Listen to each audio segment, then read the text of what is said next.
everyone. Hope everyone is doing well. Today we have a returning guest. He is Steve Splenda over at Splenda Sports Cards on Instagram. What's going on, man? Not much, brother. Appreciate you having me on again. Been busy with a lot of like non-hobby related stuff of late, dude. Oh Replaced a yeah. washing machine, a hot water tank. My Cadillac got hit last week. I got that fixed. Picked it back up today. So it's just been a lot of Mayhem and curveballs been crazy. thrown at me. Oh, okay. Crazy like the debates and all that. You know, some of us may have expected what we saw last night a bit. So I don't know how crazy that was, but yeah, you're seeing the mayhem in the media today because for some reason a lot of the mainstream media is like shocked by that display we saw last evening. Yeah, even though we all knew about it 5 years ago, 4 years Yeah, we ago. all tried saying it, and everybody said you're nuts. It's like, Yeah. well, if you can't see it crystal clear now, I don't know what to tell you. Tim's here. Evening, guys. I will be in and out tonight. What's going on? What's up, Tim? This is the guy you met, right? Yeah, I believe so. In Oh, Pittsburgh. Monroeville, PA show. Okay. Okay. Nice, nice. All right. Oh yeah, one other thing I want to get at. Your last name's Splenda, so Mhm. artificial sugar. Yeah, You like Barry Bonds, but you don't artificial like Kurt's sass. card care. You got to explain that for us. Well, there's context to everything. You know, I can't help my last name is so awesome that a fake sugar company decided to patent it. So that one's a little, that's out of my control. Okay. Okay. Now, the fake bonds narrative that you like to push, which technically you could say that, but every time we talk about it, I always send paragraphs to explain how I feel. Where, listen, I would probably agree Bonds most likely was on stuff, but you have to think in that era, dude, he probably caught up late based off of like the head size, the pictures of Yeah. like what he Yeah. looked like he was late to the game with all that stuff. He was dominating baseball before the speculative steroid Right. use began. Right. And then once he got on it to kind of catch up with everybody else, he was still that much better than everybody. So plus I was a kid, dude. This would have been like from what, 98 to like 2007. So like, bro, Bronze was much must watch TV, dude. That was like my peak baseball childhood, bro. Yeah. I was Especially like in. collecting cards and like my dad was a Bonds fan, so like, you look up to your dad, so naturally Right. Right. Bonds was awesome. And I got to see him live one year. I got to see him No. in Cincinnati, and it was the home run record year. And he hit a home run in Cincinnati. So I got to like firsthand see a home run. And like my dad being a big Bonds fan, Right. watching him just jack one into the abyss of the Cincinnati night. Yeah. Like watching my dad, like, oh, go freak out. Like, as a kid, you're like, oh, this is awesome. But Yeah. I was in Cali for an internship back when all that was going down, like at PNC, not PNC. What is that called? In San Fran? uh, it's I forget McCovey the. Cove. Is it Candlestick Park? It used to be Candlestick. I forget what it's They called. may have changed it. Yeah. So I remember going to the games. Like everyone was like pumped up, and I'm like, "Yo, this guy is juicing." But it Everybody was a was great juicing, atmosphere. bro. Everybody was juicing. Yeah, that's true. What was it Griffey back wasn't. then? Griffey was not juicing. I would agree. I think Griffey was like the exception to the rule at that time. You could Yeah, probably argue Jeter, but like Jeter and Griffey. Yeah, of the but mainstream guy, probably Gwynn. I would probably throw Gwynn in there too, and maybe a handful of pitchers. But like I think we could say probably the majority of the league was using some type of substance. oh yeah, Balco and all that. So Yeah, dude. It was getting like I agree, it was getting out of hand, but I don't think C League like there was no rules originally. And I yeah, think C League kind of knew about it. And then once they dropped the hammer, that was the A Rod Palmeiro era, because that was really like it was after Sosa and McGuire were at their peak. What was that at 98 when they had their home run race? Yeah, and So then like, it was Canseco that snitched yeah. on McGuire, and Hmm. then you had the Mitchell report, and then all sorts of stuff came out. People said I was crazy. Like, you know how people said that, oh, I'm a whack job, I'm naive, I'm gullible, and all Yeah, that, and no, then people it's, people get yeah, it's since what 2004. yeah. Like When you're I've been usually hearing ahead of this the all my life. mainstream narrative and you're Yeah, calling out the bullshit, people get really upset about it. And they like to like demonize the guy who's like, "Hey, I'm noticing something here." right, And then right. 4 years, 6 months, whatever the realm is, it's like once it finally comes out, like last night's debate when everybody was like, "Dude, this guy's he's lost it. I don't even know how he could run for anything." You Oh know, no, man. 4 years ago, you're crazy. You're Oh, I've crazy. been always called that, like I said. Neo Cards and Comics says, is Splenda juicing those arms? Looks fake. No, no. Shout out Neo. What's up, brother? Nope, no juice. It's all natural. Not that I have really much to show. I think he's being a bit generous. I've been Tim running Davis. more than anything, dude. I haven't been lifting like that. I've been running with this heat. I'm trying to get my miles in me and sweat my fat ass a little bit. Bonds was the best play when he was in Pittsburgh Reggae. Yeah, he was a He dog. was good. I don't remember too much of that. Well, you have to think he was winning MVPs in Pittsburgh, and then he was winning MVPs in San Fran. Like, And yeah, obviously that portion of Pittsburgh I would assume was probably clean. So it's like the guy was dominant pre, post, the speculative PEDs. So it's like, I don't know, man. I get it. I accept your jabs and your jokes, but I'm going to be a Bonds fan no matter what. okay. Ron says, are we talking flat Earth, Agenda 2030, graphene injections, jab people with IP addresses? We're talking about secret societies, Big Mike. Big Mike. Oh, I think you got to look for Big Mike cards soon, man. They might. After Hey, last night, he might and be. also I got a card over here. You Let's got to see. look. You got to look at like some Hillary cards now, man. She's back in the Oh, game now. oh, Killery. Yeah, Hillary. Yeah, I got the killers part of this section coming. Cards. I have a bunch of cards. I'm copying that idea. It's not my idea. It's Colin Shoemaker. I think that's his name. He Yeah. follows me on IG. I follow me. Yeah, that guy's videos are hilarious. Yeah, But dude. yes, Ron, we are going to be talking about that crazy stuff soon. We just got to act normal for about 15, 20 minutes. And then the crazy talk We don't, happens. we don't need that TTS stuff cutting us Yeah. off. He was the best player in Pittsburgh regardless. Yep. Yeah. Blaze One Sports says, what up? What up, man? So what cards do you have so far that you just picked up since we last talked? And that you have right now? Sports cards that I've picked. I'll show off other Or stuff. anything. I don't care. Sports cards, whatever. Well, I picked this up at the Monroeville show that I met Tim at, which is right around. It's right where my brother lives, so that's like a big fan. My dad sets up there. My brother lives right up the road, so like I picked this up from a buddy of mine, another Ohio guy. His name is Ryan.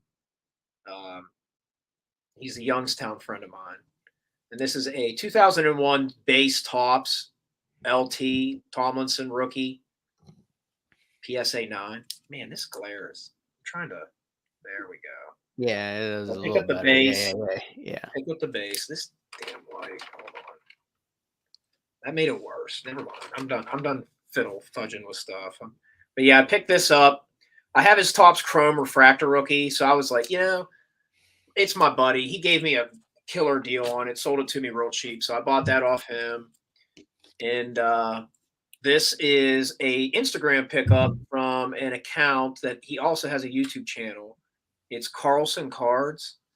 Oh, I've heard of that. He always Yeah. great stuff, dude. He's super cool, Mhm. super cool dude. I met him at a show at the Midwest Monster before. Super nice guy. He's got a nice channel. It's about the cards with him. That's what I respect. But this is a 2008 Topps Finest Gold Refractor LT, numbered out of 50. PSA Nice card. 8.5. I'm sorry, 2000. Did I say 2008 or did I say 2009? I It's a didn't pay 2008. attention. But gold numbered out of 50, LaDainian Tomlinson. Super different grade. You don't see many PSA 8.5s. But dude, this card is sexy. That powder blue and the That's a nice gold, card. it definitely pops. And like, I'm a Tomlinson guy, so that was a pickup from Carlson Cards. So shout out to him for giving me an easy deal. Okay, I'll show you the normal cards first, and then we'll get into the crazy stuff soon. Yeah.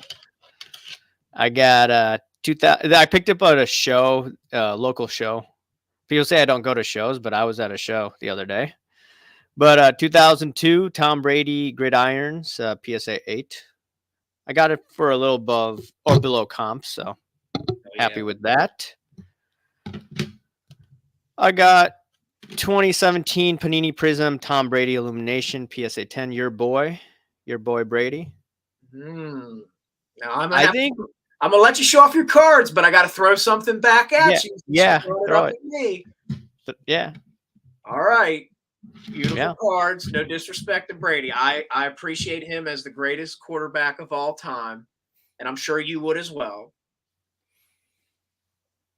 My man might have some asterisks himself as well, man. You got the Spygate, you got Deflategate, you got some. What was that on him though? You got some manufactured things around Brady, some fakeness to Brady if you're going to bring up Bonds. Right. So I have to. I hear the Bonds. So is Brady legit? Yeah. I mean, if you win on a broken knee in Tampa, I think that solidifies your legacy, right? That's true. That's true. Did he have cameras at the practice facility, though? I'm kidding. I'm kidding. I mean, I think what changed my mind on Brady, that Super Bowl game with Atlanta. Yeah. Remember that was like, wow. That was okay. After that, I'm like, okay, whatever has happened in the past has happened in the past. But if you come back from that, that's just flat out amazing. So, and at his age, to go to a whole new organization and win another Super Bowl, like there's on a broken knee, like and he beat Mahomes. You know what I mean? Like he beat Mahomes, which we would probably agree right now. It's not even close. He's the best quarterback in the league by far right now. Oh yeah, for sure. I mean, he is in the right offense with what's his name? With the coach. What's the guy's name? Are you talking about Kansas City with Reed? Yeah. Who's the Kansas City coach? The diabetes guy. He looks like him. Diabetes. I forgot his name. Yeah. But yeah, that coach, the guy with Philly back in the day too. Mm-hmm. But I have never heard of this conspiracy. Here's a sports-related conspiracy. Bernard King may be LeBron James' real dad. I've never heard that one. No. Now that he brings it up, like, possibly. The only way I will believe a genetic conspiracy as far as family legacy is if Reckoning talks about it. He's the only one that I would believe if he breaks the news on this is so-and-so's child. Obviously, because of all his work with the Michael Jackson. When he uncovered that, like... that was on another level. I trust him fully. But then I brought up other people's dads. Like, I brought up, Obama's real dad? I know I could get in trouble with that, but a lot of people say that Frank Marshall Davis is his dad. I heard that. I've heard more of the conspiracy about his kids not being his actual kids. Because Big Mike is not. That's just what I've heard. I'm not a biologist, but, that's just what I've heard. I'm not making any allegedly, Bernard King was in Ohio playing against the Cavs 9 months before he was born. I've never heard of that. Damn, Ron might be onto something. That's I've never heard of that. That's interesting. Speaking of conspiracies, look who I got here. Uh-oh. They're shutting him down, bro. Uh-oh. Maybe. They're shutting him Maybe. down. Maybe. Maybe. That is cool. That's the decision set, right? Yeah, it's a decision set. They have What year different is years. that? 2020? It was in 2023, but it's the 2022 Oh, version. okay. Well, actually, it's 2023. Yeah, my bad. Okay. Like, That's I cool. can't find anything on eBay. And then one of the dudes that I've been talking to, who is also an Alex Jones fan, he said that, yeah, I just bought 2 the other day. Like, I can't find any online. And then there's some other ones that people aren't buying, but those are just base cards. You did that through eBay, right? Yeah, I got it through eBay. Okay. And then I think some of the sales have been picking up if they go on auction thus far. So you could say that I'm pumping. Yeah, What? the more they silence him, that's going to make his value go up. It's crazy. Like everything the mainstream doesn't want, if they like push their narrative, the opposite ends up happening. So like more people are going to want him now. The more you try and silence somebody, the more people are going to want to listen to him. You know what I mean? What is it called? The Streisand effect? Yeah.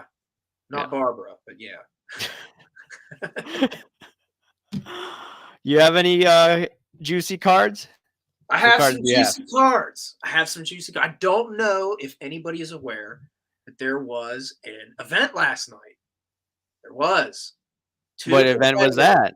2 competitors. There was an event last night, and I had to bust these out because of the event, man. Because it was entertaining, and I had to bust these out to show them off because I don't know, man. I don't think he's going to win. Like personally, I don't think he's going to win because I don't think they're going to allow it to happen. But these are the 95 Playboy Trumps I have. You think he's going to be Epstein? So here's why, like, anything can happen. That could happen. I think it's more likely that they'd probably make a deal with him. They probably cut a deal. Like whoever is running whatever, like whatever words you want to use, like the powers that be. Yeah. I think they cut a deal with him, and I don't know if he bows out, but he makes it, he pretty much takes a dive in the 4th quarter. And I could see whoever they either prompt up winning. But I just don't think they're going to let him get back in, dude. Like, I think if this was like per the vote, I think he would win. But I think there's too much hankus pankus going on where I just don't think they're going to let him get back into office. I mean, I would prefer that after what we saw last night, obviously, but I don't think they're going to let him back in. I've been hearing crazy stuff. It doesn't make any sense at all that they're going to cancel the elections or there's going to be World War III on steroids and and Trump's not going to win. I like I said, these are like the sites that I usually go to, and this is what they're saying. Yeah. It sounds like cuckoo land, but these cuckoo people have been more right than wrong. Dude, it seems like the things that they try to hide and like the things they don't want you to know about, they end up turning out to happen. So that's where I kind of lean towards like, yeah, I don't think they're going to let him back in. They just have too much control over stuff. You know what I mean? Like they're not going to let him get back in. I think 16 was a fluke. I think Hillary was supposed to win, and I don't know how it got through. I think that was like a total fluke, a glitch in the system, in the matrix that he got in that time. And I think you could see in 2020 they were going to do everything possible not to let him back in. Or do you think they put him in 2020 over again? Do you think they put him in because he could push the fake jab? That's true too. I've heard that theory before. Because I agree. Is that like I don't like that about him. Like I like calling balls and strikes. There's things about it's the same here. I don't, that I wouldn't agree with. And like we talk deeper in the DMs. My theological outlook. I don't think he's a real Christian. You know what I mean? Like I think he kind of like placates to that because that's his base. I don't think he's an authentic Christian. Now it's not for me to judge somebody's, faith and all that, but like there's things about him that I would even get. Like he was selling a Bible, the Trump version of the Bible. Like to me, that's heresy. Like no. I don't care who you are. Like you can't. I'm gonna charge $70 for this Bible with my name on it. He Like did that? I didn't even know. you have to fact check me, but like it came out that he was. I think it was a King James Bible version or something that he was like selling. I was watching Whitlock. Whitlock covered it. Usually Oh, okay, Whitlock's Whitlock. pretty. Yeah, he's usually pretty legit, and that's where. And even as somebody like for me, I'm like, I don't think that's a good look. I don't go for that. Like profiting off something like that to me would be like within my dogmatic view, that's a heresy. Like you can't be doing that. Interesting. But agreed. Like there's things about Trump that's I'm not gonna sit here and act like the dude walks on water, you know. Yeah, I mean, like, there's some good qualities about him, some bad qualities. It's just like, and right now, I've told you, I don't care who. At this point, it doesn't matter. The ship's going down, no matter Oh what. yeah. Yeah. Well, I would agree. Like let's say he did win. I mean, again, I'm just speculating. I'm Yeah, just giving my like gut reaction thoughts. Like I don't think it's gonna happen. But yeah, let's say he does get in. Like yeah. he's not gonna solve all these problems, dude. All these wars that are going on right now, the market, like there's no way that any one person being president would solve this rut that America's in. You know? I think he would have been a good president in the 1990s, before all the problems started to happen. Yeah. And now it's like trying to put Humpty Dumpty back together. Yeah. It doesn't matter, in my opinion. Yeah. That's why I'm not voting anymore. I See, I've just thought watched about that, dude. What? I've thought about that. We've talked about that before. Like, Yeah. I probably will vote. I thought about it, like my conscience, like where it's like I probably will, but I would admit it doesn't mean anything. But I'll probably go through the ritual and do it. You know what I mean? Yeah. Yeah. All right. Time for some crazy part of my Ron's PC. spitting. Yeah, Ron's What? spitting fire right now. He's at Yeah, all the maybe we world's should. favorites. Yeah, I He's know. not wrong, dude. He's not wrong, bro. Ron, shout out, brother. You ain't wrong. Yeah, he's a truther. You know that. He's probably gonna get a kick out of this. I got this for my PC. Am I gonna get canceled for this? Do you know what this stands for? I know what that stands Well, for. what is this, Steve? What's it say on 7? Never It forget and Tower then it 7. says forget about Oh, building forget. 7. Never forget. Yeah. Never forget the Twin Towers, but forget Tower 7. So why do people forget about Tower 7? Well, I'm not gonna. I mean, it's your channel. I'm not. I know Maybe why they forget. It's convenience. It's convenience. convenience. Yeah. Let's just say it has to do with money, stuff like that. Yeah. Banking, maybe. Money trails. Same thing Hanky with the panky. Pentagon. Same thing with the Pentagon. Like money that they had to come out and account for, and then the next day a world event happened. Oh yeah, you know what was I'm gonna get in trouble for this. I have to be careful on what I That's what say. I mean. Like I'm Yeah, I'm not like so watching I'm gonna. myself. I'm like, okay, how do I want to for people that aren't in our circles? How should we explain this to them? Building 7 did not kill us. So yes, that's the way to do it. That's the best That's way to say it. yeah. Building 7 did not kill I us. defer to you. Yeah, Because I would agree. I don't think that was a natural occurrence. natural occurrence. Yeah. You would call it Hankus Pankus. Hanky pinky, yes. Hanky Panky. Ever since I learned about Building 7, I'm like, oh, my worldview has changed. Yeah. It's crazy. It's like I was like I'd have been 11. I didn't even know about it until like 10 years 12. later. And dude, like as a kid, you're like, yeah, let's start a war. You know what I mean? Yeah, that was my thought And process too. that song, "Are you proud to be an American?" You know what I mean? Yeah, Everybody yeah. sang that song every chance they got. It just like, yeah, let's get in a war. Play that song again. You're just, Right.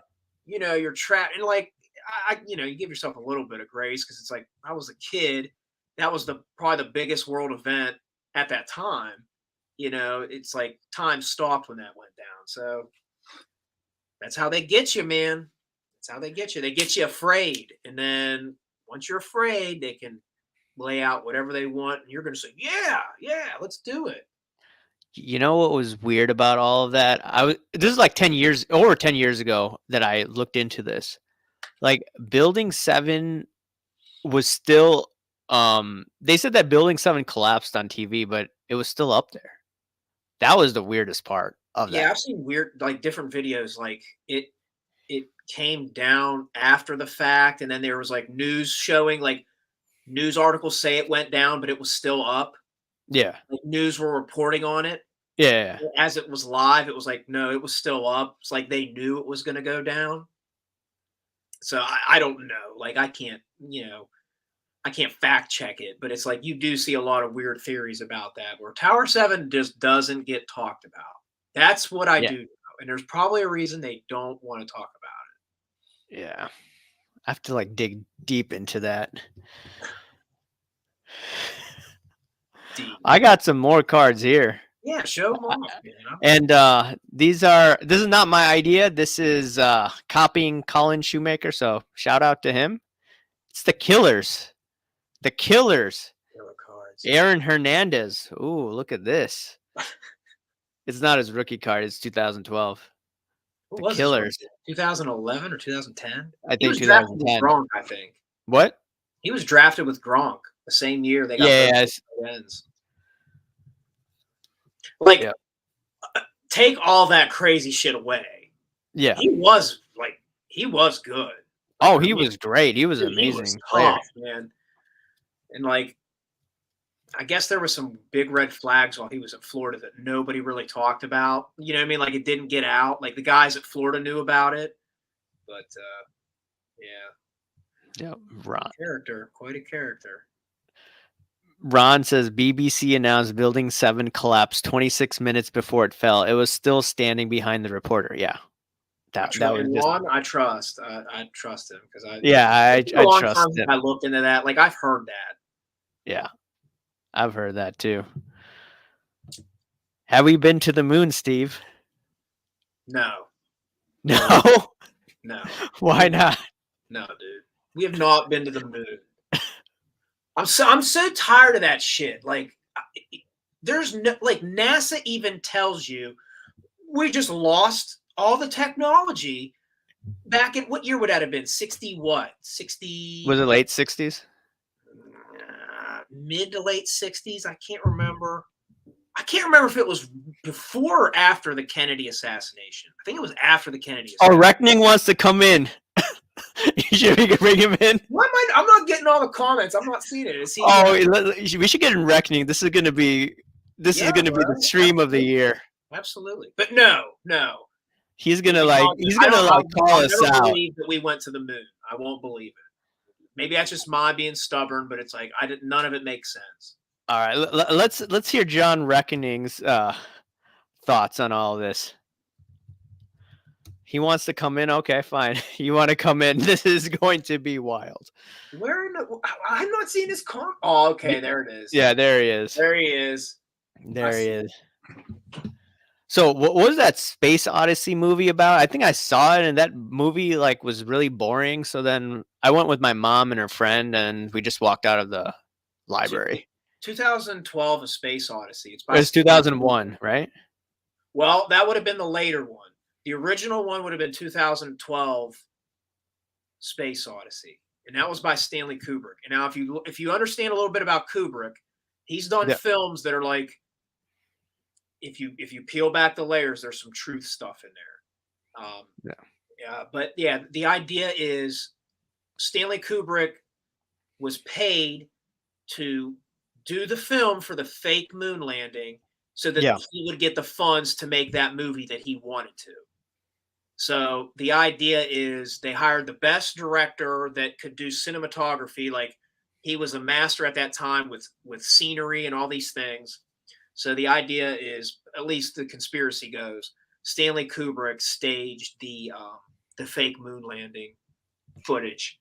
Because you have to think, when they're landing on the moon, who's out there holding the camera, dude? Did they have somebody go out there, set it up, and then they land it? Like, none of it makes sense. So I see he's in the stage, unless this is some person that is a troll. It says Tanya's baby's daddy. Okay, let's see. If this gets out of control, I may have to get him off if it's not John. Is this John Reckoning? Hi, it's me, John. Oh, it's him. All right. John? John? Yeah, Oh, it's your mic, hear me? man. Yeah, I could hear you. You can hear you. We can hear you, but it's choppy, bro. It's choppy. Okay. I just want to jump in just to check because my phone is cheap and I'm not hooked up to a Wi-Fi. Just why I didn't want to do the live stream with you guys because I thought it might be choppy, you know. So let me just sit here for a minute and see because I can't even see Raul. I can't even see him. So I'm expecting it's not really working. What the hell just happened? Man, Did it he sounded like, just hung up? Call back in, John. yeah, I think he said he needed a minute. The little bit I could heard, so maybe. Okay. Like I want him to curse me out. Like do it on a live. On you. I just want to hear. But he needs a better connection. Yeah. Oh man. But like return.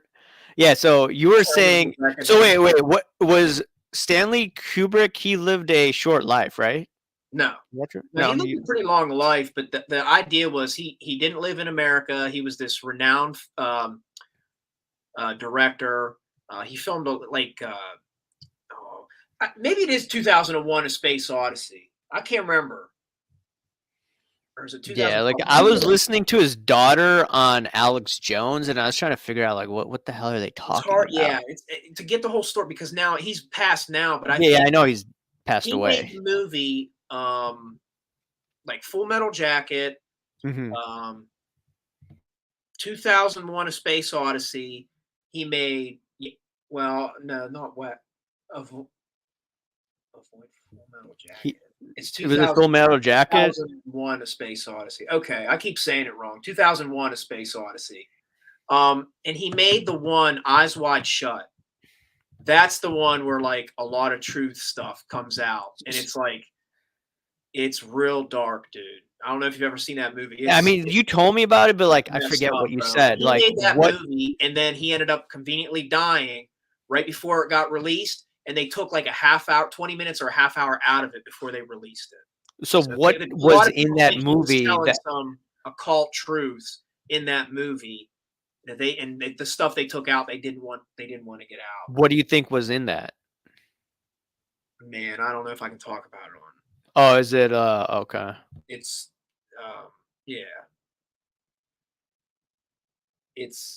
in my opinion, that's what I think it probably was. Let's just say like when you're stuck in traffic, things about like traffic, like if you ever get trafficked, I'll just say oh yeah, like what's up? So okay, that makes sense. So I've noticed that the establishment goes after people that how should I say, this is YouTube, that if you call out the P files or go after the P files, that's when your life gets a little troublesome, right? Like Roger Stone got sent to jail, right? You got Alex Jones, they're trying to shut him down, right? Allegedly. So my thoughts on Breitbart, I didn't agree with him, but there's rumors that he had tapes on all these politicians. And then once he was supposed to release it, bada bing, bada boom, he's dead on March 1st. Was it 2012 or something like that? And then he used to always go after Podesta. So I'm seeing a lot of things in the chat, not to cut you off. Yeah. But yeah, like Ron's bringing up A Clockwork Orange, The Shining, Eyes Wide Shut, 2001: A Space Odyssey, like all of these things that if you understand Kubrick films, Full Metal Jacket, like Full Metal Jacket talks about like the programming of the warfare, like the military industrial complex. Okay. Like Clockwork Orange would be like the dystopian, godless society where it's just like it's total godlessness. Eyes Wide Shut would be like the occult Hollywood elite circles and the stuff they're into. The Shining, I'm not sure because that was a Stephen King book. And I've heard like the more symbolism in that movie is the cinematography. Like he shows you basically that the moon landing was fake and some other stuff like that. Like the deeper you go into that, maybe Ron knows a little bit more. But yeah, that like each one of his and like 2001: A Space Odyssey would be like AI takeover because essentially the spacecraft AI tries to kill the people. And like when you're looking at what people are worried about as far as AI today. So all of Kubrick's films have like a true theme behind them. And that's kind of what Hollywood's known for, that predictive programming. Like they tell you, but they make it out like it's, you know, like The Simpsons. it's just Hollywood, you know, but really it's predictive programming to like let you know this is what we're going to do to you. Simpsons, right? Basically. Yeah. Yep. Oh, Reckoning. Sorry, I tried. My cell phone does not work at busy time. Oh man, that would have been wild. I know, my heart's a little broken. Dude, I really wanted you to call in and curse us out. Oh, but now you said you wanted to call him out. For what? I can't even remember. Well, you talked to me before that you said he wanted to join in, and I was you said you're gonna chew him out. Like about what? Oh, LaDainian Tomlinson and Nick Chubb. Wasn't that it? Yeah, that was it. I think it was LaDainian Tomlinson and Nick Chubb. I wanted to just go back and forth with him and talk about why LT was better. If he was on here, it'd be better. You know what I mean? Like, yeah. I think some theological stuff I wanted to like push back on him a little bit, but I don't want to. It's your channel. Because he made accusations about me and my cult, if you will. I still want to understand where he was going with one video where I'm responsible for Chester Bennington's death. Well, it's because you didn't call it out, bro. You didn't spread the truth like he did with Michael Jackson and his story. If you would have just done that, everything would have been different. Yeah, that's true. He had a video where Chester Bennington was singing Michael Jackson song. So. Mm-hmm. You know. I'm seeing that's comments in there right now from Ron. Podesta's So yeah, I got some more. There's some weird stuff on that, but see, Hollywood's known for that. Like they're into breeding and stuff like that, dude. So I wouldn't be surprised. John Reckoning says, "Did you see the new Nick Chubb video today? Looking good." Oh, stop it, John. He was running on a track. I run every day. That doesn't mean anything. There's a difference between running on a track and taking a hit in the NFL, bro. Although I do wish Nick Chubb best of health. I think he is a good player, but I have to give John shit because he shits on LaDainian Tomlinson. So it's one thing to run without pads on an indoor track versus like, are you making cuts against real live scrimmage? You know what I mean? Right. Dude, Nick Chubb is a dog though. Like that dude, he had a bad knee injury at Georgia. He came back from that and was a stud. He's been a stud since he's been in the NFL, and then he just tore his knee against Pittsburgh. I mean, his knee bent completely back. So I give Chubb respect. I do hope he plays in the NFL again. I do. But he'll never be LT. He'll never be Tomlinson just from the standpoint of health. He couldn't stay healthy, John. Tomlinson never missed a season. Think about Chubb. He was on my fantasy team, and I'm like, crap. That's going to ruin my fantasy team. It destroyed it last year. I was on a roll, and then Chubb was injured. I'm like, crap. Yeah, and when you lose your best running back, you're done. You're done. Yeah, I was done. There's no chance. It's done. All right, I got a few more cards here. It's the Killers. The Killers. Killer collection. Killer collection. Dick Cheney here. Oh. And then you got Killery. Dude, like how many like suicides do they know? I think they're it's connected to how many suicides? I think it's in the 50s. Just random people. Is that like statistically possible? No. There's no way, dude. There's no way. There's no way that any married couple knows 50 people that have committed suicide. Yeah, like there's no dude.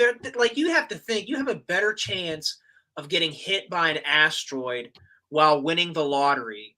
You know what I mean? Like that's insane. That's crazy.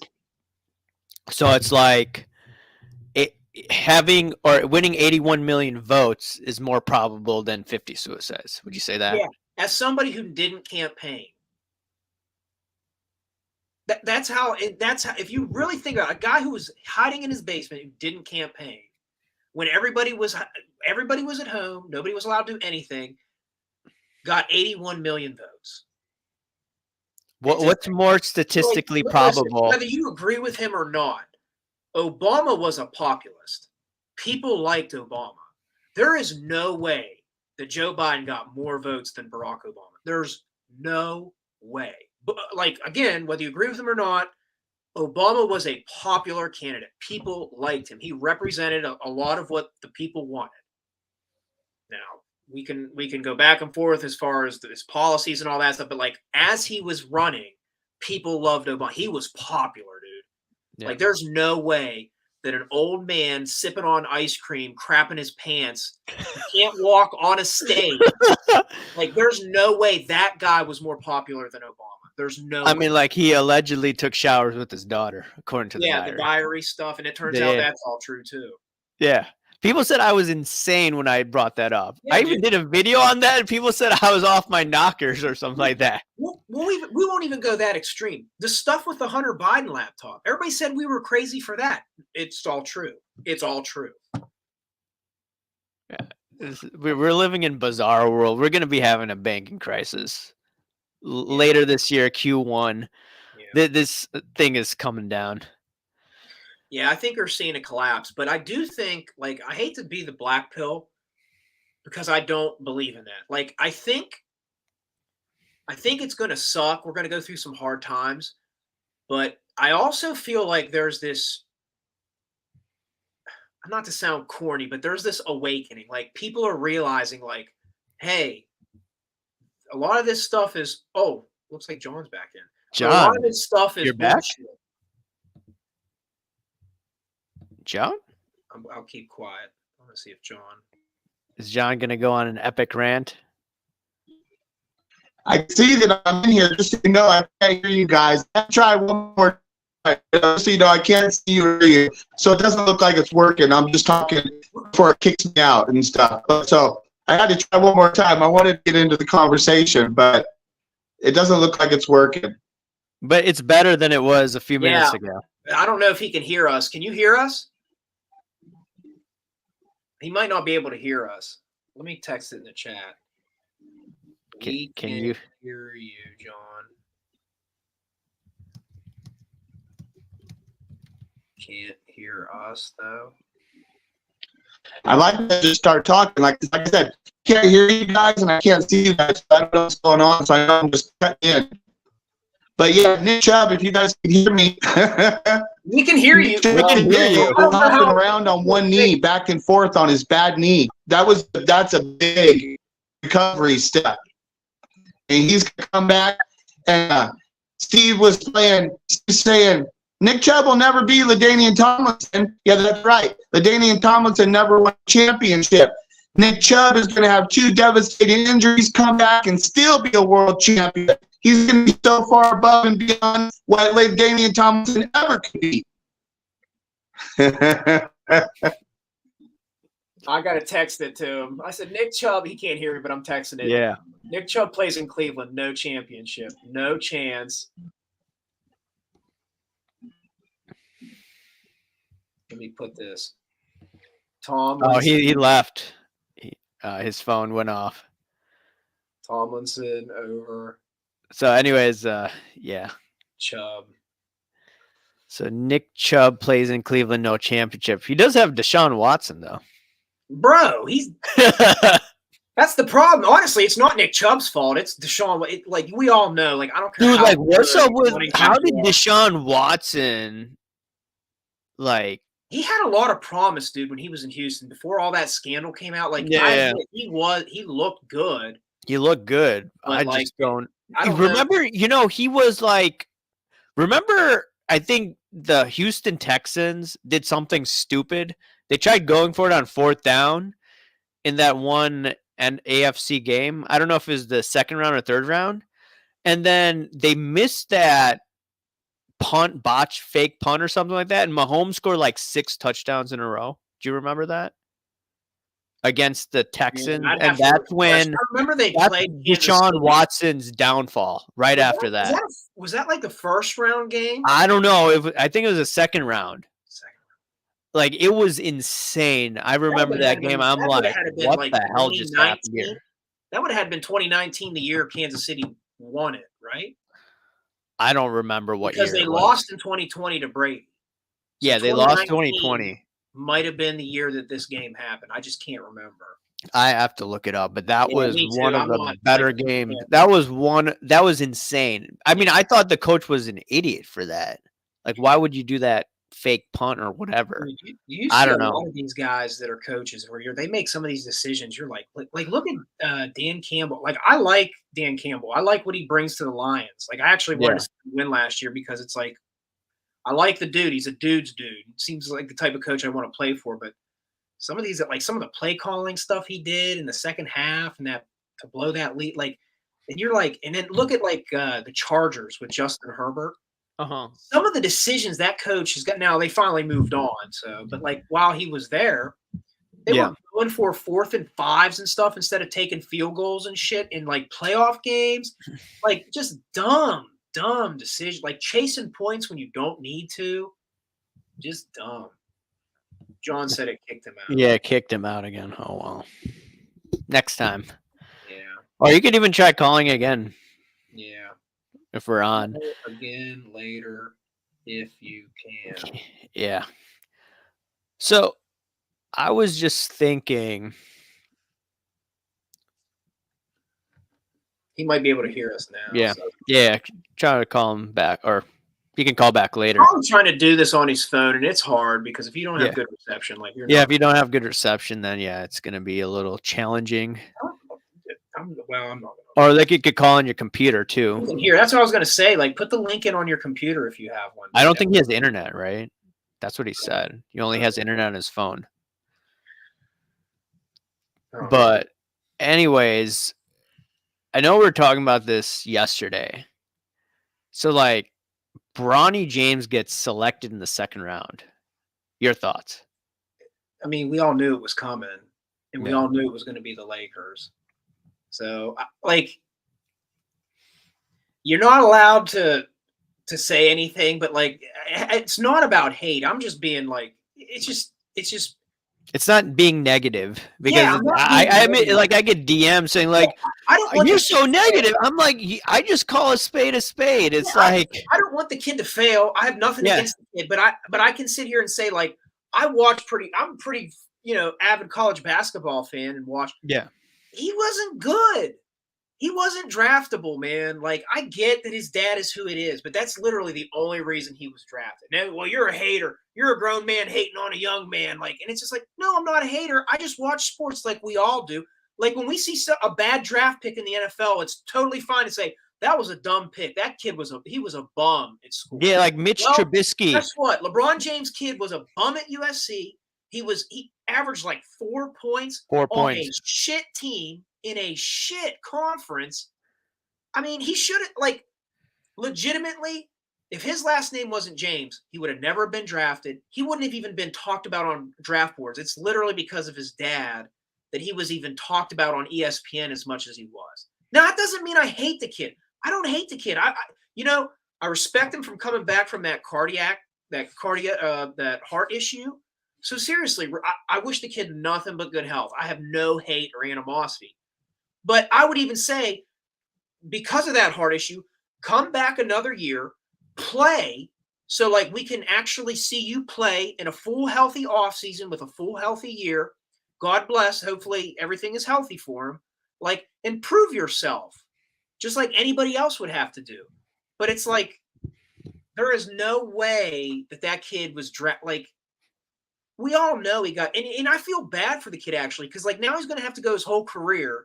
I mean, if he makes the team, I don't know what the trajectory is going to look like, but everybody's going to come back and say, you're only in the league because of your dad. And like, that's a shame because he shouldn't have to live in his dad's shadows like that bad. Like, everyone knows you're LeBron's son. Why add this extra baggage to the situation to a young man? Like, I don't know, dude. I think it's like, favoritism. not have been Like, I drafted. see this in the workplace quite a bit. It's just that someone gets a job they're not qualified for, and then someone who is overqualified ends up having to hold their hand and doesn't get Yeah. paid at the same level. I'm like, I've been through that. So I have these, thoughts. I'm like, some other dude probably should be on the team rather than him. That's just my thoughts. But it's a marketing thing, right? You know what? His own teammates, I guarantee you there's guys in that LA locker room, they're like, we just got bounced in the first round or the second round, first round. Yeah. Yeah, first round. We just got bounced in the first round. Like, we could really upgrade this roster because we do have some talent. And it's like, we're drafting this dude's son. Like, there's guys that are trying to compete for roster spots in that camp, in that locker room. They're like, what the hell is this? Like, this is exactly. It's like a monarchy. Like, King James gets to dub his prince son and he's just given a roster spot. And that's not me hating on the kid. Like, I don't wish him, any bad will. But it's like the optics look terrible. And then the agent, LeBron's agent, who you obviously know is Bronny's, he's calling teams saying, don't draft him in the second round. Don't draft him in the second round. So Is that tampering? Get him. That's tampering. And that's what I was just going to say. So, like, tampering's now allowed? I don't know, dude. It's corny to me, bro. Yeah, it's like scripted, It would be better if he'd have stayed in school. Yeah, I agree with that. Healthy year.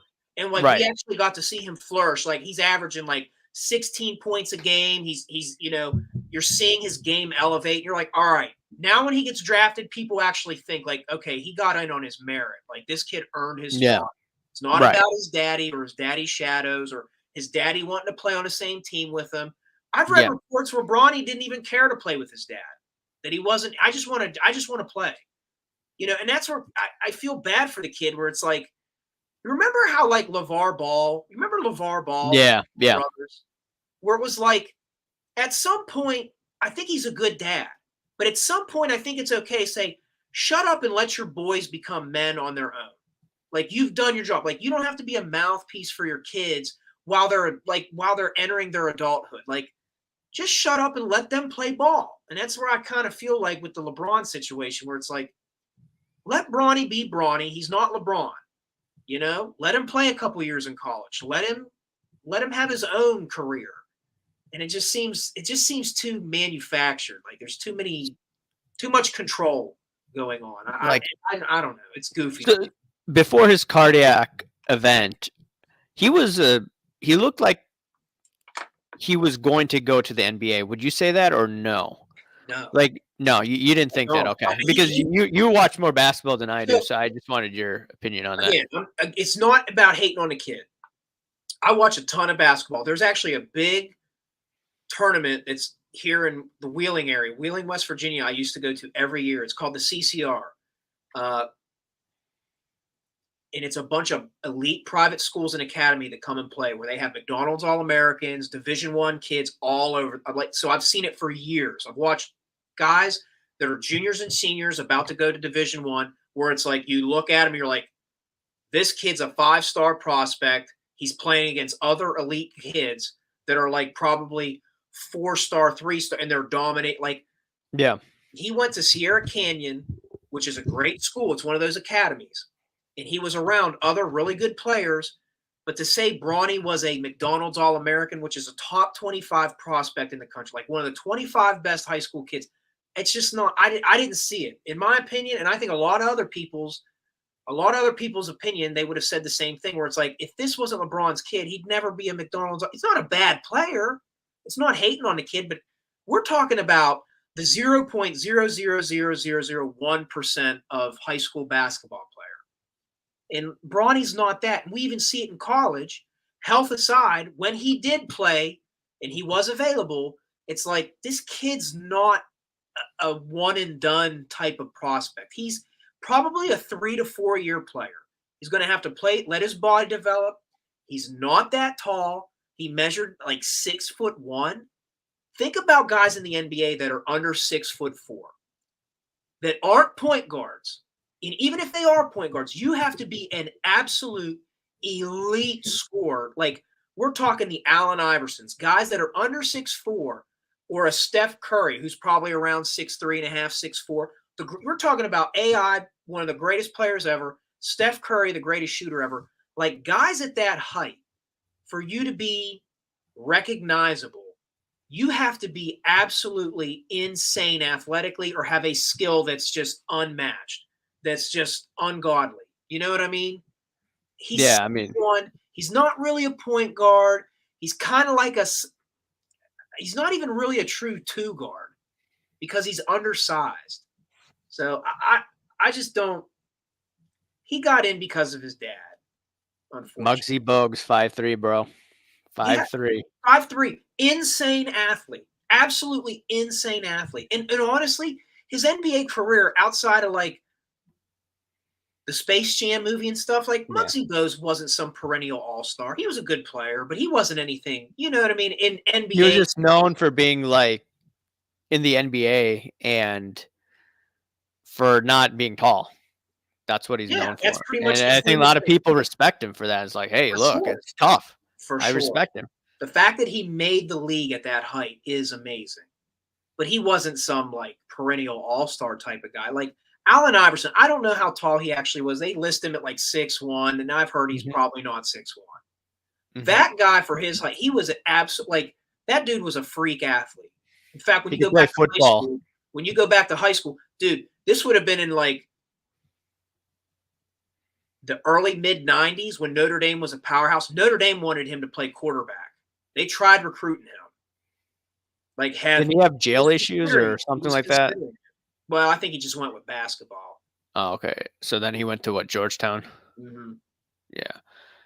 And then what is it called? I think Mookie Betts, though, is one of the best athletes. I know you don't watch baseball anymore, but I think he's one of the better athletes of today. I think like Mahomes is up there, but I think Mookie Betts is. He can bowl. He could play basketball. He could do everything. Mm-hmm. Mookie Betts. I think he bowled a 300. That's insane. That's crazy. Yeah, so I mean, I couldn't even. Yeah, I can't do that. Like you play baseball at a high level, you bowl pretty well, you could do anything. That's some coordination. Like that type of hand-eye coordination. Special. Like on top of being an elite athlete, because I think there's a difference there. Like there's hand-eye coordination, and then there's just natural pure athleticism. The fact that he has both, I mean, it's amazing. That's kind of hard to. You don't see many human beings that have that ability. For sure. All right. We also talked about, I know it's another topic a lot of people don't want to talk about, but we need to talk about WNBA. You're like, oh God, I don't want to get into this. Yeah. I mean, what do you want to talk about the WNBA? Okay. Like, what are so do you think that the media is like, every time I see Caitlin Clark this, Angel Reese this, Angel Reese that. Yeah. So I'm thinking back in my head, okay, is this going on to hype it up so you could get more people to watch? Or like, I don't know the dynamics, because is it like jealousy of Caitlin Clark as well? Like, there's just so many things like going back in my head, like me being a truther, conspiracy theorist. It's like, what's going on here? I think marketing is part of it, and I think that WNBA would be smart to market those two girls. Like, they would be smart. I mean, they probably want to eventually like turn a profit, which is another thing you're not really supposed to talk about, because basic economics is triggering, where it's like, it's a failed league. It's never turned a profit. It's subsidized by the NBA. So if it wasn't for the NBA, you wouldn't even have a WNBA. So it's like, if they were smart, they would market around these marketable players like Angel Reese or Caitlin Clark. Like them or dislike them, they would be smart to try to inject them into the marketplace so they can turn a profit, so that they can get people excited. They can sell tickets and merchandise and all these things. It would be a good thing. Yeah, Kamikaze. It's the girls' version of Bird Magic. This is like the 80s when Bird Magic got drafted. They made this rivalry. Now they lived up to it though, because they both obviously the '80s was ran by the Lakers and the Celtics. So it's like not only were they great players, their teams were successful. They were winning MVPs, they were winning championships. So like the market backed it. So it's like, will these girls be at that level where they're competitive to the point the market is going to appreciate them? But I think the league would be smart to capitalize on the two of them. Now, if you're talking about jealousy and stuff, yeah, I think there's a hint of that going on where probably a lot of these veterans are looking at these young girls like the Angel Reeses, the Caitlin Clarks, that girl out in she went to Stanford, Cameron Brink. Like I think a lot of these older women, these veteran women, are upset because a lot of these girls are getting this attention in selling seats. And I think there probably is a bitterness where it's like, we've been here for 8, 10, 15 years carrying this and nobody cared. And now all of a sudden people care because these new girls are in. So I think there's a jealous factor for sure. Yeah, I can understand that. I mean, like me being in the workforce, you see someone younger, but isn't performing at the level that they're getting paid for. That's what I have an issue with. I don't care if someone's younger and they're performing. And my thought process is, hey, look, Caitlin Clark and Angel Reese, whether people like them or not, they're bringing eyeballs. Like, yeah. And the older, that's why it's absolutely stupid. Not to cut you off, but real quickly, that's why it's stupid that they didn't put Caitlin Clark on the Olympic team. I'm exactly. Sorry. That's stupid. Yeah. Anyway, go ahead. I didn't mean to cut off. Oh yeah. I mean, like she should have been on the Olympic team because it's like, would you trust Brittany Griner or would you have Caitlin Clark? It's just not even from a marketing perspective. I get it. Yeah. Like Griner, I think is a center, and Caitlin Clark is not a center, obviously. Right.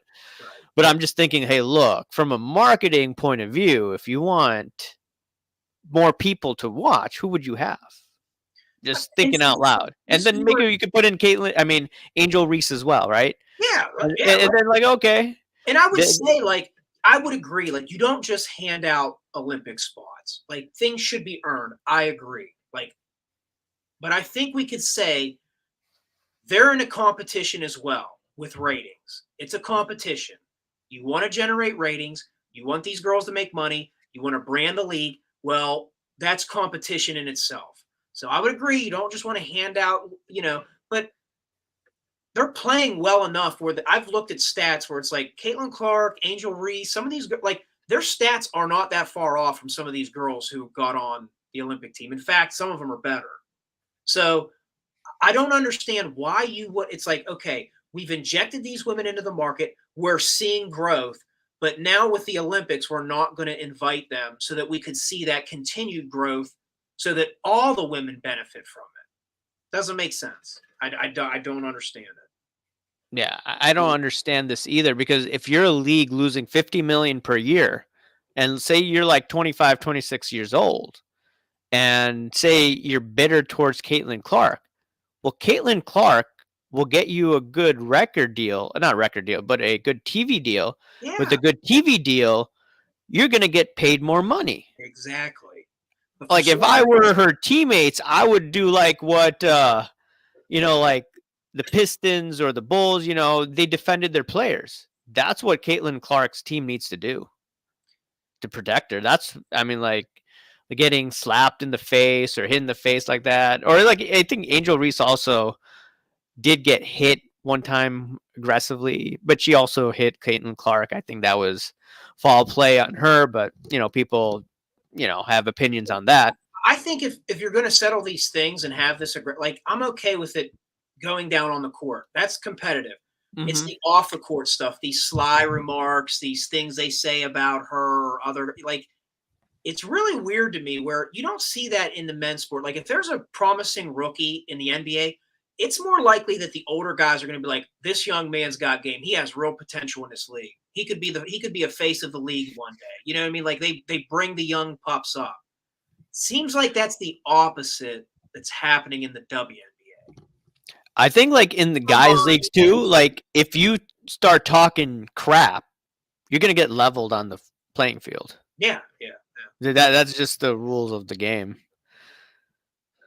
Bottom line, the WNBA can't stand on its own. They have a great opportunity here, and they're blowing it. I would agree. And I think the optics, I would agree. I think we're going to see a flash in the pan. People are going to get excited because of these young girls. But is it going to last? I don't know. I think a lot of people are getting a sour taste in their mouth already where it's like, I'm just not moved by this. I don't like this league. It's not, I'm not going to get into the specifics because it's your channel, but it's like, Yeah, I I think get what you're you're saying. seeing, and I'll say it as and I don't mean this in any ill will way, but it seems like the women are undercutting the women. So it's not men that are out here like taking money out of their pockets or taking food off their plate. It seems like the women are willing, the jealousy of the women are undercutting other women. I think that's what we're seeing with the league. And I don't think it's going to sell long term. After a while, I think you're going to see the marketplace say, I don't like this. I don't like it. I It's think different when it's competition on the floor, but the off the court stuff, all the narratives and talking, it's like, I don't think people are going to like, I'm over it. right. I think like here's the thing, like my channel, I'm not sponsored by anyone. Okay, yeah, I may get Google ads. It doesn't pay that much, right? Right. But I can say whatever I want. I do stupid things. I know you probably say like, okay, he shouldn't have said that, right? I agree with that sentiment. But if this channel was sponsored and there's big money on the line, Or if I you wouldn't had have you. employees, or if you had people working for you, like if you had a group of people that were either working with you, working for you, where it's like other people were on the line, I think you'd have a whole different perspective. Oh yeah, I would not have you on the show. There'd be no way. Maybe I'd DM you here and there, Right. but there's no way. And you would have to, how you are, with those two dudes you're cool with, the cousins. Oh yeah. Cousin Collectibles, like how you're on there. Like you would probably, I would only bring you on my channel if you acted like that. I mean, you don't say anything crazy there. Over here, I don't care what you say. So it's like, if you're in a corporate environment, you got to watch what you say, because that I talked to Ken Golden about a year ago about card porn. And one of the things that he told me is that, hey, this is how he runs his business. He uses Michael Jordan's motto. He allegedly said that Republicans buy sneakers too. Mm-hmm. So Michael Jordan, as a businessman, he doesn't care if you're Republican or Democrat. He just wants to make the most money possible. Right. He wants to enjoy both ends of the market. Why would you shut anybody off? Why would you isolate anybody out? That doesn't make sense. Especially when you're a capitalist, you're selling shoes. Why wouldn't I want everybody to buy my shoes? Yeah, I mean, like you don't see Ken Golden. I know some people don't like Ken Golden, but I'm just looking at it from an unbiased point of view. Ken Golden doesn't really talk about race. He doesn't get into religion. He doesn't get into hot button political issues. No. He may say, okay, I'm not going to sell 9/11 based items, anything controversial. Okay, that's fine. But he's a businessman, right? He wants the money from everyone. These WNBA players need to learn from like Michael Jordan if they want to maximize profits, right? If they don't want to maximize profits, then okay, act like me. Say whatever you want. Act like an idiot at times. Whatever. But from a business point of view, they are not doing a good job.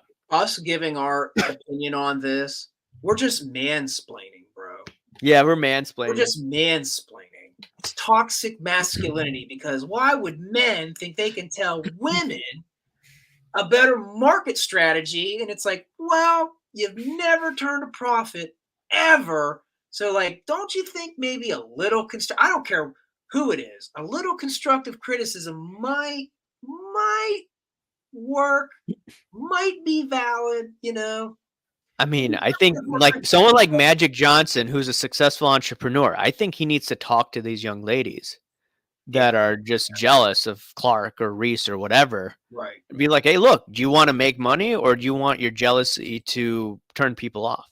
And that's where I made my point. Where I think like I don't know. Somebody's going to get the reins and pull it in on this, where it's like, hey, we like I don't know. Does the WNBA have a commissioner like the NBA? I don't even know.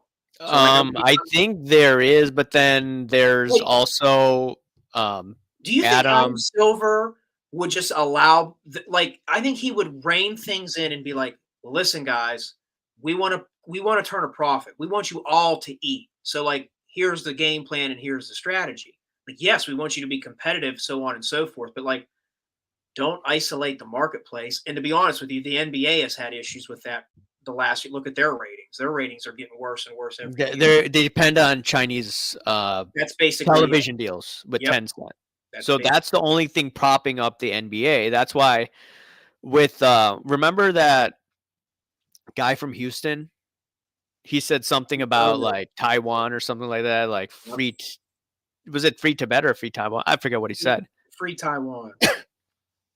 And then you even had LeBron James chiming in saying that, hey, look, that guy shouldn't be saying that. LeBron James understands that the Chinese have a huge stake in the NBA. That's the market right now because you've turned off the United States market. So that's where you make the dough from. Mm-hmm. So I understand why LeBron said that because people told me, look, you can't mess with them in terms of television deals. Mm-hmm. But if I were these athletes, I mean, I think they just make so much money now.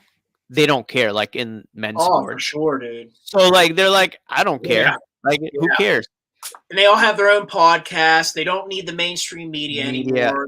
They sign $100 million contracts versus back in the day when it was like, you got a $15-20 million contract. That was huge. Oh, yeah. So, and guys make so much money now where it's like, how do you reel them in? How do you you can't reel people in if they have FU money. They're like, oh, what are you gonna do? You're gonna sit me down? Take someone like Draymond Green. I respect he's a hard-nosed player. Yeah. In the 80s and the 90s, I mean, that's the type of game that they played. Yeah. But look at the stuff he does to his teammates. Look at some of the stuff he does on the floor. It's like, can a coach, even as successful as Steve Kerr is, he can't even reel him in. He can't even reel him in and be like, dude, we need you on the floor. We can't have you suspended 3 different times a year. You can't be choking Rudy Gobert. You can't be punching Jordan Poole at practice. But when he signs that $85 million extension and the guy's worth $200 million at this point, what would make that guy listen to anybody, you know? Yeah, they're not going to listen. I've gone this far and I made this you can't tell me what to do. Yeah, exactly. Very strange dynamic. I mean, the thing is, okay, I'm a Bulls fan. Dennis Rodman acted nuts in the 90s. I don't know if you remember this, but he kicked the cameraman in Utah in the nuts. Do you remember that? He was nuts. You think that's fair? What? I just think he was expressing himself. He was mansplaining. You're just mansplaining. Let Dennis be Dennis. Dennis. Let him bang Carmen Electra. Sorry. He did wild things with the Bulls. Yeah. The thing is, I think the Bulls were able. Though? There was a hierarchy. There was a hierarchy that approved. It's like, all right, if you watch that documentary, it went through Phil, then it went through Mike, and then Dennis was allowed to go run around Vegas or go do so and so. You know what I mean? But there was a natural hierarchy that approved Dennis's goofy shit. You know what I mean? But if it wasn't cool, I guarantee you that shit wouldn't have went down. Today, there's no hierarchy. You have these owners that aren't even owners; they're governors. The coaches, dude. The coaches aren't even coaches. You can look at LeBron James, dude. He's on his 9th coach now. They go through coaches like toilet paper. They literally fired the Bucks coach for being 32-13. They brought in Doc Rivers, and it went to shit.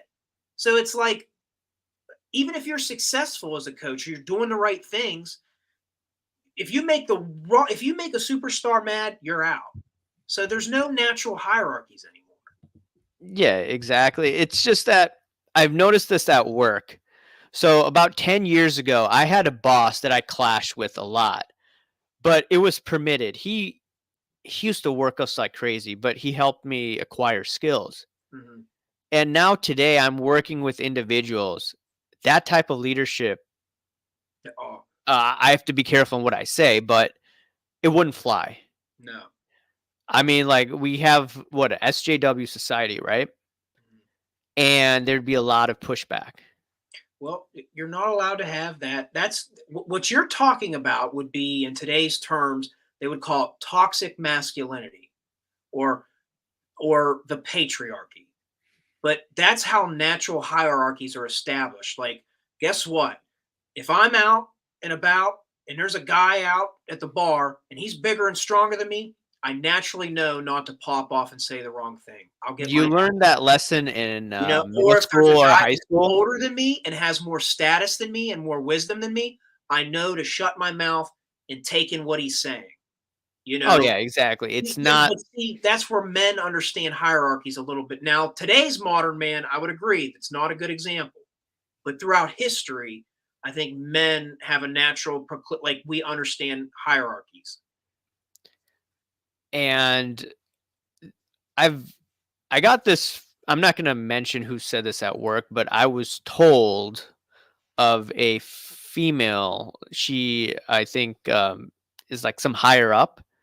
And what I was told is that this female does not want to hire women, right? And she'd rather work with males. But I can't confirm that this was said, but like this is what I was told. So I'm just thinking like interesting. I've seen studies on stuff about what you're talking about, and from the things I've looked at, I mean, everybody free for look up what you want, but I've seen um, very similar themes within what you're discussing, as far as women would prefer to have male bosses and they'd rather work around males, and males would rather have male bosses and not work around females. I've seen studies and different polls. Now again, polls, you can take them for what you will. There's polls, probably fake ones, good ones, legitimate ones that aren't as worthy, but I've seen studies that kind of point that same thing out. It's like if I were like higher up manager, I think I'd be fired because I would probably try to bring 110% out of them and then I'd get a lot of pushback. You This put is just the society. But the thing is, that's where you were talking earlier, where it's like when you had a boss or a manager that was very cutthroat, and this He is how was it is, a tough boss, but he very got the tough. best out of you. He got the best out of me. Yeah, 100%. feel like I we agree. can correlate this to like parenting. Good parenting, it's not easy. Like when you have tough parents, Mhm. it's not till you're older and you think, boy, thank my parents because they were really hard on me, Right. instead of like allowing me to do what I want and like giving me this eighth place trophy mentality. Like, no, the harder your parents are on you, I think long term you see more success. So I would say I would I, let me see you. You can't hear you. So, let's try one more time and stuff. Let's talk a little bit. I think it's going to keep me out. John, do you have like a mic or anything like that for your I don't think phone? he can hear us. I don't think you could hear us. No, I think he said it's still not working. He just tried calling. It sounds like it's a robot. It's like I know it's too choppy. It's hard to understand, John. and I don't think he can see or hear us. He said. How that's weird. Like you can't hear on the phone because I've done it on the phone. Like Yeah, you StreamYard. called in when Dan and I were on a live one time. Yeah, yeah. I was. That was the card porn thing, right? Yeah, that was card porn. Yeah, Yeah. yeah.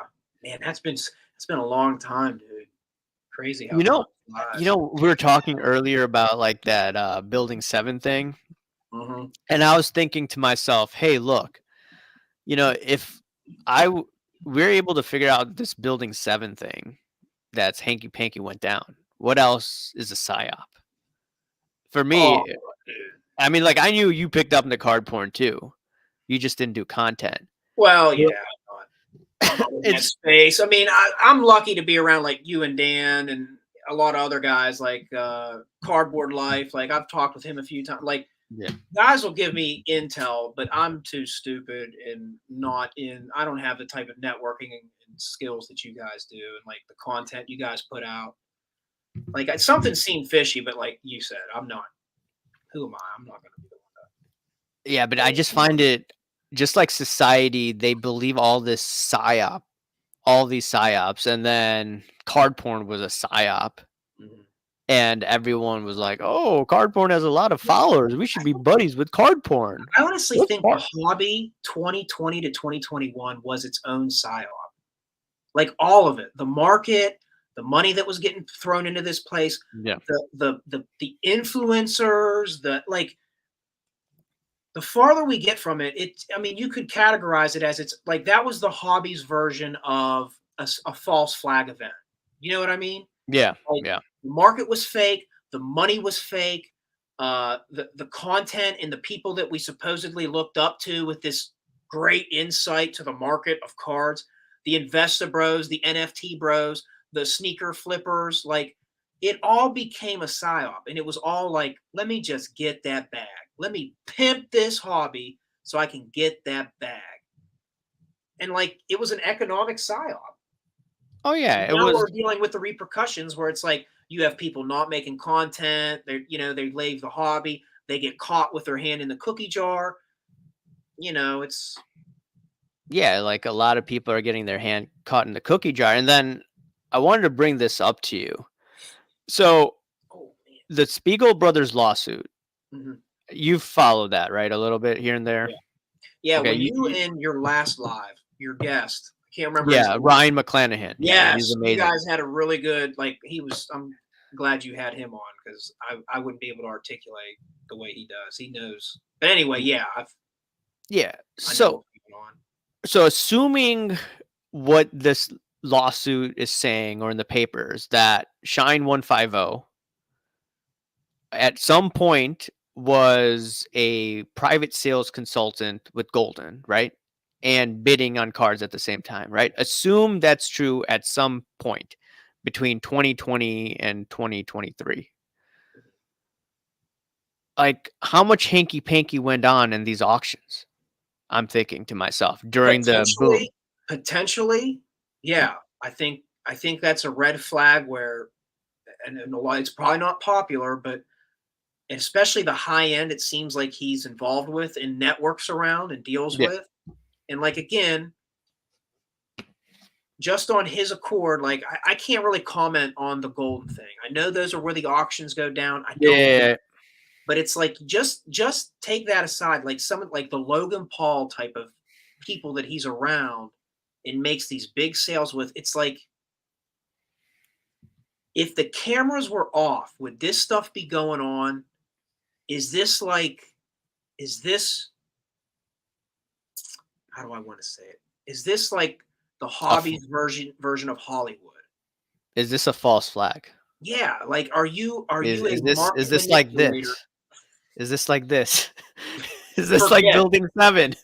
don't forget, but forget. Don't forget. But I mean, I know it's probably not fun to think about, but it's like I think a lot of us, our hobby got hijacked by a bunch of bad actors. And Golden's been around. Like I'm not gonna try and defame him, but it's like, Yeah. yeah, if you know guys that have this type of networking ability and this type of clientele that will spend this kind of money, I mean, I can understand why you get involved with certain people. Right. Like, yeah, the more that I'm thinking about the pandemic and then closer to the end of it, like this was a psyop.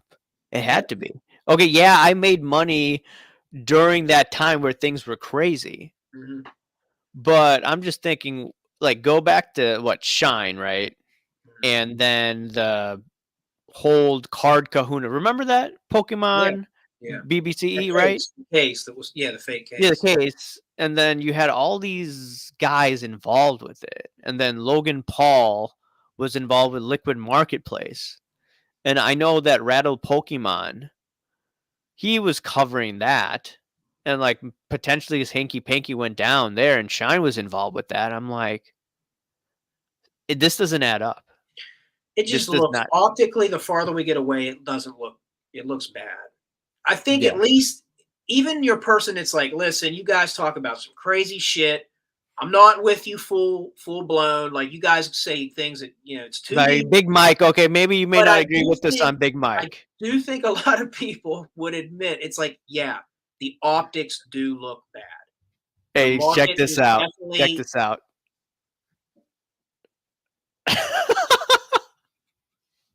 Well, all jokes aside, he's real.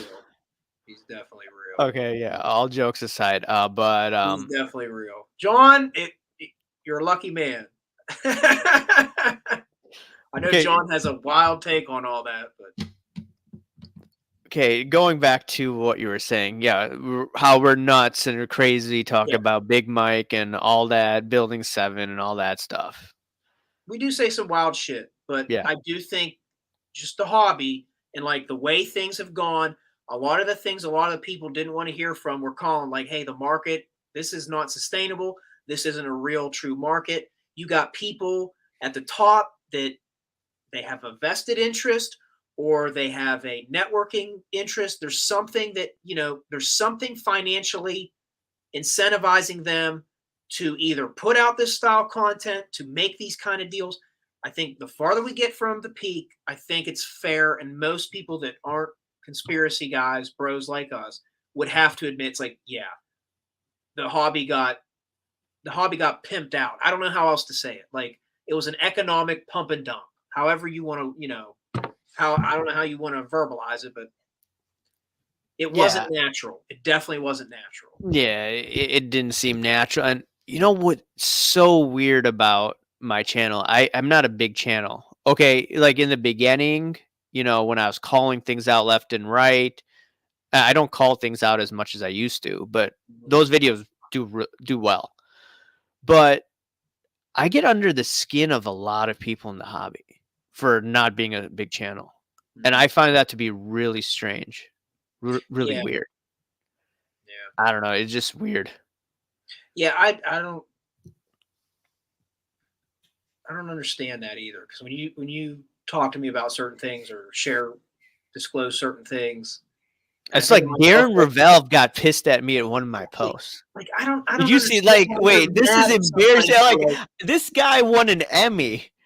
This guy, I know he watches probably some of my stuff or he checks my Instagram posts, but like, I know he's a good journalist, worked for ESPN. He covered these athletes, but I got under the skin of Darren Ravel. That's weird. Just for giving your opinion. I thought it was weird because Jesse Craig was involved in the private sale. Yeah. And we know. And I think that's a fair reason to say, hey, this smells fishy to me. Based off of some of his behavior patterns in his past, I don't know if I can trust this. And just having that opinion enough to ruffle feathers, it's kind of like, all right, dude, I don't know what to tell you. Like, then something's like, call me a bad, evil conspiracy guy because somebody who's gotten away with some nefarious stuff, who's literally kicked off eBay, and I'm not going to sit here and like shill for eBay like they still don't have shill bidders on there. Like, I'm not going to act like PWCC is like they're a monopoly on the shill bidding, but it's like they were kicked off. Like it's not that weird for me to say there's some red flags in this deal which make me skeptical. Why would that be out of bounds? Yeah, I mean, the thing is that now I'm just thinking like, was this story, did someone pay to have this story published? I don't know. Oh, that's what I was saying earlier. Like there's money trails where it's like, if you're not fully disclosing your interest, your vested interest, your sponsorships, like why you put out this narrative, like why do you side with certain people in the hobby? Why do you not talk about certain things in the hobby? Yeah, I think that's a fair where it's like, I have concerns with your narrative and opinion because you seem to line up with the people who make the money. Are you making money as well? Like, do you have a vested interest in some of this stuff? I think that's fair. And you know what if I came on your channel And I was just like, hey, buy LaDainian Tomlinson and Kevin Durant cards. If anybody buys something, you're dumb. You're dumb. Like LaDainian Tomlinson and Kevin Durant cards. That's like a 401k. I think it'd be fair for you to say, Steve, you own a bunch of those cards. I'm not taking you seriously. You have a vested interest. This is bias. Like this, and I'm going to call you out on it. And I think you would be perfectly well. You caught me. You know what I mean? Like, I think that's fair. Yeah. I mean, I want to tie this in. Tim says, if the Golden versus Spiegel brothers case goes to a jury, I wonder how far down the rabbit hole this will go. See, you would know more. You would know more. Yeah, I know the face value stuff. Yeah, I've read the papers, but I'm just wondering, like, what other crazy stuff is out there? So, like, during that card porn situation, like, people came after me left and right. People are saying that you're nuts, you're conspiracy theorists, you're making stuff up, you're doing this for clicks. And I'm just saying, like, look, you don't know me. You don't know that I'm a truther. And I can detect psyops. You can detect psyops. A few of us can detect psyops pretty well. I'm not bragging. It's just, saying it the way it is. It's not, it's not bragging. Yeah. Like the bullshit meter goes off. And you're just like, this doesn't seem right to me. It doesn't seem right to me. And I'm just thinking, okay, I didn't have receipts with that card porn thing. And I was saying, I had like all sorts of crazy memes. I had stuff with like Shine, Golden, pointing fingers at each other, Beckett, and I forget who else. But it was a Spider-Man meme. I'll maybe show it to you later. But yeah. And then like Ken Gold, I don't know. Ken Golden decided to like have a talk with me about his side of the story. I said, okay, fine, why not? But I don't know. If I got all this attention because of the card porn thing, I really wonder what the Spiegel brothers are going to find through discovery and through this trial. When is all this going down? I don't know. Like it depends on discovery. I think Shine has to send in some paperwork. I think he was subpoenaed. I didn't think they got what they wanted. So whenever that gets filed, we'll see more information, but it takes time. This is probably one of the most interesting cases that I've looked at. Yeah. And they're not backing down from what it looks like. I was just going to say, like, it doesn't seem like there's a settlement. I don't think there's going to be a settlement anytime soon. Sounds like the little bit I know, it doesn't seem like it's going to get settled. It's going to probably go to trial. Now, because once you have to open your books up. Yeah, I mean, now Golden is with eBay. Start looking and things pop up. I mean, it'll get interesting. I think they're trying to get bank statements from Shine. Now that'll be interesting. That was when you were explaining that piece of this with him. I thought, oh shit. That's what I want to see. Yeah. But will that even be released to the public? Depends. Or they're. Anyways, but it's like it's crazy how you make people mad because you talk about these big things that are happening in that hobby that are supposedly negative, but it's like if this was a landmark deal for a whole bunch of money and everybody was happy, everybody could go, oh, parade, I'll tweet about, talk about, I'll post it, I'll do content about it. And it's like, here, talk about it because that's what we want. But it's like, if you're like, hey, I don't trust this sale, this lawsuit seems fishy to me, there's some bad things going on, potentially bad things. It's like, then people get real mad about it. It's like, well, sorry for the counter narrative, It's like, if that offends you that bad, that's more on you than it is me. Yeah. And you know what's quite interesting? Like, really no one covered the Spiegel brothers thing. The Shine part. Yeah, dude. I was like, okay, yeah, there was Paul Lesko. Paul Lesko covered it a little bit, but he didn't go in depth of like connecting the dots of Shine or Card Collector 291 who was in that lawsuit or who was labeled as allegedly working for Golden in some sort of capacity at some point, according to a doctor. So the crazy part was the Spiegel brothers subpoenaed a doctor that knew Shine and there's a flow chart that came from the doctor that knew Shine. That was the crazy part. I'm like, what? Yeah, that's pretty I wild. was confused reading that. I'm like, this doesn't make any sense. And this is not like some Alex Jones type conspiracy that I'm getting into. I'm looking at a legal document. Yeah. A person who was subpoenaed, unless that guy is lying. Yeah, stuff that's really going on. Yeah, again, it depends on whose bottom line's at stake here. I think that's how a lot of people cover these things. It's about money. Yeah. One last thing I want to get into.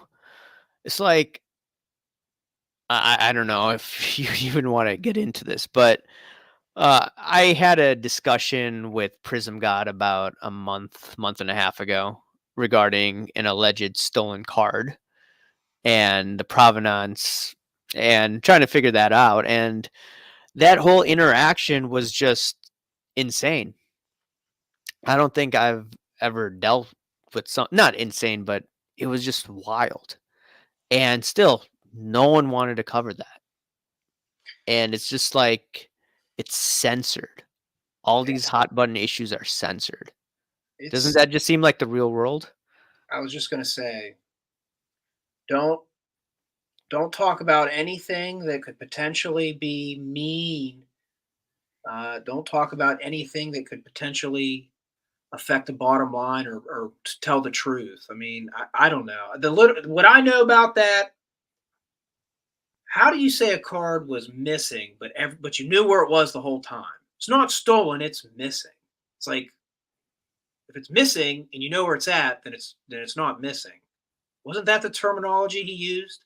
Yeah. And there's a difference between missing and stolen. And it's like, well, there's a report on the card being stolen. You're saying it's missing, but you know where the card is. So it's not really missing. And again, I don't know the guy. I'm not, I don't wish anything bad on anybody, but it's like, just calling out the facts of the matter seemed to, I don't know. There seemed like a lot of projection on what I know about that situation. If I were him, I probably would be like, I can't talk about it, or I wouldn't have responded to the DM I sent to him. Yeah. I think it's pretty to say, listen, hey man, I can't really comment on this. Because there's the things that I'll talk to you reading, later about it or like, something like that. This seems like a lot to just. I don't know. I've always kind of been like, dude, when you project a lot of things, it's like the more you say, the worse it looks. Oh yeah. Sometimes less is more. Like what it goes back to. Life. I saw Cardboard Life call. I mean, that's where I was reading a lot of stuff. I'm sitting there thinking like, yeah, the optics don't look good. Just doesn't look good. Right. And then I'm just thinking like, even from a legal point of view, he could be cleared statute of limitations. I'm not a lawyer, but still, like, would you want to say that the statute of limitations clears me? So I don't think anyone would say that. Right. But I don't You'd know. rather if that's your clean conscience, it's like, is it clean or is it just time ran out? Yeah, I don't know. This hobby is something. Anyways, Steve, where can people find you? Not on YouTube unless you invite me kindly. You can find me on Instagram at Splenda Sports Cards, and that's pretty much it, man. I like to post my PC and try to get deals done. PC, this is part of my PC, man. Don't forget. Don't forget, guys. That's the biggest part. It ties into sports cards, just like Diana Ross, some way, shape, or form ties into sports cards. Hopefully, we can get a clear, coherent John. Dude, John, you need a better mic. Yeah, like you need better internet. Better camera. We need to get this. We need this to happen. We need this. I was looking forward to you cursing us out, man. I kind of was too. When I saw his name pop up, I was like, I'm like, oh man. I felt like a kid on Christmas again. It was like, oh boy, Santa's here. I'm like, and John. Dude, man, I do want to hear your thoughts, John, on Building 7. Yeah. John needs to start an Instagram, dude. Start an Instagram so we can like contact you. Yeah, where we can like have a conversation. Right. Get an Instagram, John. Post those Nick Chubb cards. Get involved, man. We gotta be able to have some camaraderie here. Yeah. And then we could talk about your videos where. Yeah, dude. Yeah. I mean, we could talk about whatever, dude. We can go deep. But I'm not responsible for killing Chester Bennington. We need to get that. Once I hear John out, then I'll, we'll see. I'm still. All right. It needs to be late or midweek for my cell. So would you be up for that one? You work, right? Late or midweek? What's he mean by midweek? Yeah. What do you mean I late? could do like a Thursday night potentially. Could you do Thursday one of these days, John? That would be the only way. I mean, honestly, if you and him just have a car, like I would love to be there, but if I can't, okay, maybe I'll try to get. If John I can't on. make it work and I'm not there, I don't want that to be like the end of this. Like if you guys. So apparently I killed Chester Bennington, the guy I really liked. Man, I want to hear his theory on this. Did you watch that video where he just went off on me? Dude, watch the Lincoln. You should watch the Lincoln Park video, and then I was dying. I watched a video that he went off on you because you were fraud because you got your cards autographed. I've watched videos where him going off on me. Yeah, because I called Brittany this is fraud according to him because dude. What? I've watched videos of him going off on me for calling Brittany Mahomes a PSA 6. Like John has the best rant. I mean, it's legendary. Yeah. All right. It took me a while to get my own rant, though. I had to earn it. You got it. Yeah. He did a whole video shitting on me for collecting LaDainian Tomlinson and went through like the top running backs and it was great. It was great. Like he did so many videos on me, man. I forget. It's because you're a fraud.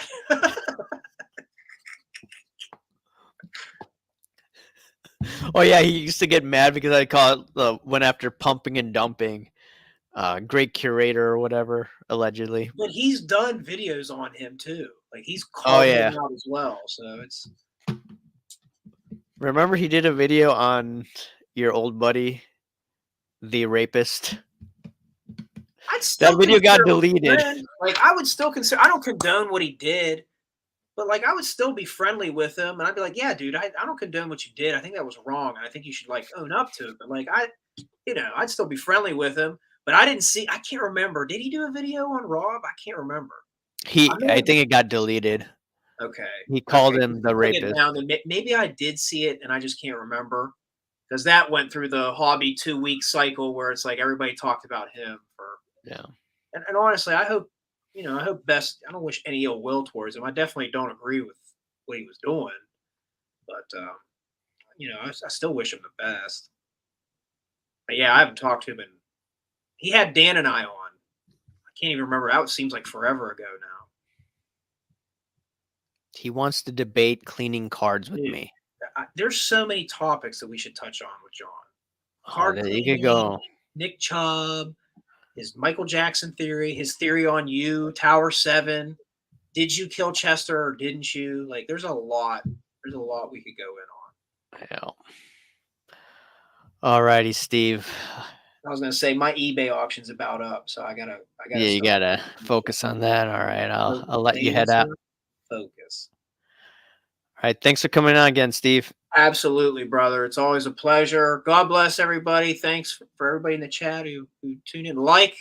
Give Rawls views and likes. And again, thanks again, brother, for hosting. Yep. Appreciate you. Yep. All right. See ya.